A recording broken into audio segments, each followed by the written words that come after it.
কারণ আমরা যে জায়গায় এখন দাঁড়িয়ে আছি, গত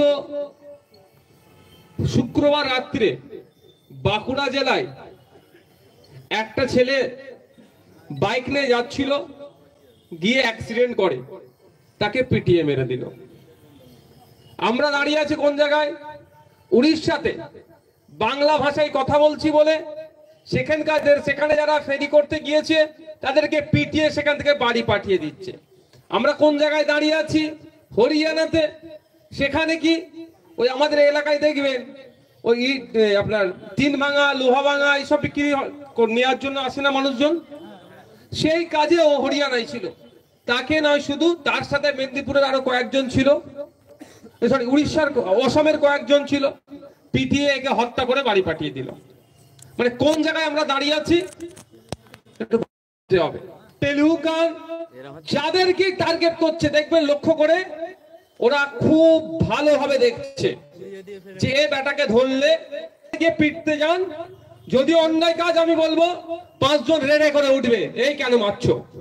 আর কিন্তু আপনাকে কেউ পিটিয়ে মেরে দিক, সে অর্থে তাকাচ্ছে না। কারণ কি? এখানে অনেক বড় ডিফারেন্স আছে। একটা হচ্ছে নিজেদের বর্তমান যে কালচারের দিকে ঝুঁকে যাচ্ছি, সেটা আচারের পরিবর্তন করা দরকার।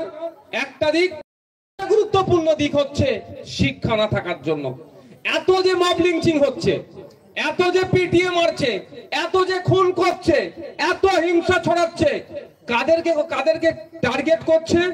যারা শিক্ষায় কম। আপনি চলে যান এতে। আমি ওদের বাড়ি গিয়েছিলাম, জায়গাটার নাম কি? হরিয়ানাতে। হরিয়ানায় আমাদের যে পরিযায়ী শ্রমিক সাবিরের বাড়ি গিয়েছিলাম, বাসন্তী। ওটা বাসন্তীতে বাড়ি, মিনাখাতো বাড়ি, দুটো জায়গায় আছে। এক জায়গায় জন্মগ্রহণ করেছে, এক জায়গায় বেড়ে উঠেছে। আমি বাসন্তীতে গিয়েছিলাম, জিজ্ঞাসা করছি পোস্টমর্টম রিপোর্ট কোথায়? বাপ বেটাই একে অপরের দিকে তাকাচ্ছে। খারাপ ভাবে নেবেন না, জানি না পোস্টমর্টম রিপোর্ট কিভাবে আসবে না আসবে, কালেক্ট করবে, কোথা থেকে করবে, কারণটা কি একটু খোঁজ নিয়ে দেখুন। শিক্ষায় অনেকটা পিছিয়ে, আর এইগুলো কি টার্গেট করছে। আর এটা নতুন কোনো ষড়যন্ত্র নয়, ব্রিটিশ পিরিয়ড থেকে এই ষড়যন্ত্রটা হয়ে আসছে। যেখানে মুসলমানরা বেশি বসবাস করে, যেখানে দলিতরা বেশি বসবাস করে, যেখানে আদিবাসীরা বেশি বসবাস করে, অর্থাৎ পিছড়ে বর্গের মানুষজন যেখানে বেশি বসবাস করে, সেই সমস্ত এলাকাগুলোকে কি করছে? শিক্ষা থেকে দূরে সরিয়ে দেওয়ার চেষ্টা করছে। কিভাবে শিক্ষা থেকে দূরে সরিয়ে দেবে? আপনাদের এখানে যে আমডাঙ্গা কেন্দ্রীয় সিদ্দিকিয়া হামিদিয়া রাহানা সিনিয়র মাদ্রাসা আছে, ওটাকে তুলে নিয়ে চলে যাবে?